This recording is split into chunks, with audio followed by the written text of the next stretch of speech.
DRG Kids।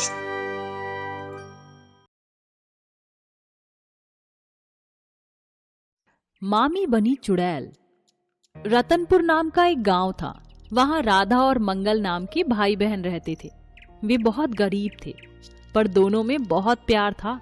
मंगल गांव के जमींदार के खेत पर खेती करता था। जो कुछ भी मिलता वहां से दोनों उसी से गुजारा करते थे। कुछ दिन बाद जैसे तैसे मंगल राधा की शादी करवा देता है। राधा के जाने के कुछ ही दिन बाद, भैया अब तुम भी शादी कर लो, आप एकदम अकेले हो गए हो। अच्छा ठीक है, कर लूंगा। कुछ दिन बाद मंगल भी शादी कर लेता है, परंतु उसकी पत्नी कुसुम का स्वभाव बिल्कुल अच्छा नहीं था। वह हर समय लड़ती रहती थी। कुछ सालों बाद दोनों के दो बच्चे होते हैं। एक दिन मंगल बीमार पड़ जाता है। कुसुम और उसकी बहन राधा उसका बहुत इलाज करवाती हैं, पर वह बच नहीं पाता। दोनों का रो रो कर बुरा हाल हो जाता है। कुसुम के जीवन में दुखों का पहाड़ टूट पड़ता है। भाभी आप चिंता मत करो, मैं हूँ आपके साथ। आप मेरे साथ मेरे घर चलो, हम एक साथ रहेंगे। राधा और उसकी भाभी एक साथ रहते हैं। जैसे ही कुछ दिन बीत जाते हैं, कुसुम अपना स्वभाव दिखाने लगती है। वह ना तो खुद कोई काम करती है, ना अपने बच्चों को करने देती है। सारा समय बैठी रहती है और राधा सारा काम करती है। ये सब गोपाल देख रहा होता है। राधा, तुम हर समय काम करती रहती हो और तुम्हारी भाभी बैठी रहती है। उनको बोलो काम में हाथ बटा दे। अरे नहीं, ऐसा कुछ नहीं है, वो भी काम करती हैं।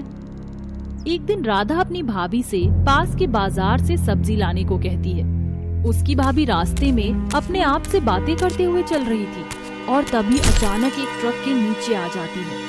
वहीं उसकी मौत हो जाती है और वह चुड़ैल बन जाती है। यहाँ राधा उसका इंतजार कर रही थी। गोपाल देखो ना, भाभी सब्जी लेने गई थी, अब तक नहीं आई हैं। एक बार जाकर देखो ना। ठीक है, मैं जाता हूँ, तुम बच्चों का ध्यान रखना। गोपाल कुसुम भाभी को बहुत ढूंढता है, पर वह कहीं नहीं मिलती हैं। रास्ते में कुछ लोग एक्सीडेंट की बात कर रहे होते हैं। गोपाल आगे जाकर देखता है तो वहाँ कुसुम भाभी का कुछ सामान रास्ते पर बिखरा होता है। साथ ही में थैला और उसमें कुछ सब्जी भी रास्ते पर फैली हुई होती है। यह देखकर उसे कुछ समझ नहीं आता। वह लाश को ढूंढता है, पर लाश खाई में गिर जाती है। गोपाल रोते हुए घर पहुंचता है। गोपाल, तुम क्यों रो रहे हो? और भाभी नहीं मिली क्या? बताओ ना, क्या हुआ? मेरा मन घबरा रहा है। गोपाल रोते हुए उसे सारी बात बताता है। यह सुनकर राधा रोने लगती है। ये क्या हो गया? अब क्या होगा? हम बच्चों को क्या कहेंगे? तुम चिंता मत करो, हम बच्चों को इतना प्यार देंगे कि उन्हें कुसुम भाभी की याद नहीं आएगी। तभी कुसुम के दोनों बच्चे आते हैं और राधा से अपनी माँ के बारे में पूछते हैं। सुनो, तुम्हारी माँ कुछ दिनों के लिए कहीं बाहर गई हैं। वह जल्द ही लौट आएंगी। बच्चे राधा की बात मान जाते हैं और बड़े आराम से बिना कुछ पूछे वहाँ रहने लगते हैं। तभी पड़ोस से आवाज आती है। पता नहीं, कुछ दिनों से राधा के घर के बाहर से अजीब सी आवाज आती है। कल तो मैंने एक साया भी देखा। ये सुनकर राधा बाहर जाती है और उनसे पूछती है साये के बारे में। क्या बात है बहन, क्या देखा तुमने और कैसी आवाज आती है मेरे घर के बाहर? राधा बहन, यही सच है जो आपने सुना। मैं तो आपको बताना चाहती थी, पर डर के कारण आपके घर नहीं आती थी। आपके घर के बाहर अजीब सी आवाज आती है और मैंने एक साया भी देखा है। राधा सारी बात गोपाल को बताती है। गोपाल कहता है, ये कैसे हो सकता है? तुम ये क्या कह रही हो? सो जाओ। आधी रात में राधा को अजीब सी आवाज सुनाई देती है। तब वह कमरे से बाहर जाकर देखती है, कौन है वहाँ? तभी दोबारा से उसे आवाज सुनाई देती है। वह डर कर अपने कमरे में चली जाती है। सुबह दोबारा राधा गोपाल को बताती है, पर गोपाल विश्वास नहीं करता और काम पर चला जाता है। राधा घर का काम कर रही होती है। तब उसे ऐसा लगता है कि कोई साए की तरह उसके साथ है।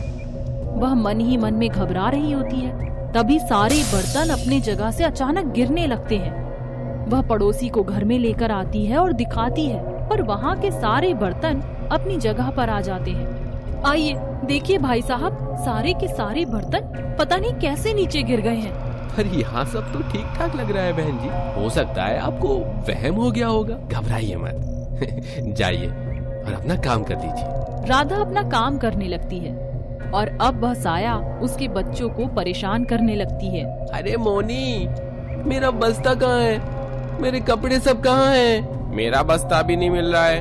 वो देखो गोलू, तुम्हारा बस्ता ऊपर टंगा हुआ है और साथ में मेरा बस्ता भी है। माँ इधर आओ और देखो। राधा आती है और देखती है कि उन दोनों के बस्ते हवा में टंगे हुए थे। गोलू के कपड़े घर के बाहर धू धू कर जल रहे थे। माँ मेरे सब कपड़े, ये क्या हो गया? ये कौन कर रहा है हमारे साथ? अब मैं क्या पहनूंगा? ये वो न हो कुसुम का साया है जो हमें परेशान कर रहा है। क्या हमारी मामी चुड़ैल बन गई? चुड़ैल मामी, हमें मत परेशान करो, हमें छोड़ दो।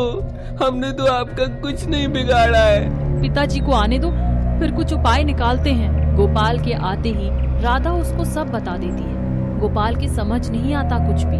राधा गोपाल को बाबा को बुलाने को बोलती है। बाबा के आने पर वो चुड़ैल उसको डरा कर भगा देती है।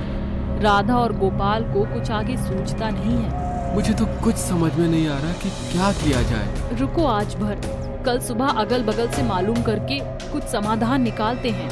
अगली सुबह चुड़ैल के बच्चे जो गोपाल के साथ रह रहे होते हैं, वो गांव के खेत में खेल रहे होते हैं। उन खेतों में गेहूं के पुआल को रखा गया होता है। उन पुआलों में आग लग जाती है और बच्चे उसमें फंस जाते हैं। जब ये बात राधा को पता चलती है तो गोपाल और राधा दोनों भागते हुए उनको बचाने के लिए अपनी जान की परवाह नहीं करते और वह उस आग में कूद जाते हैं। किसी तरह से बच्चों की जान बचा लेते हैं।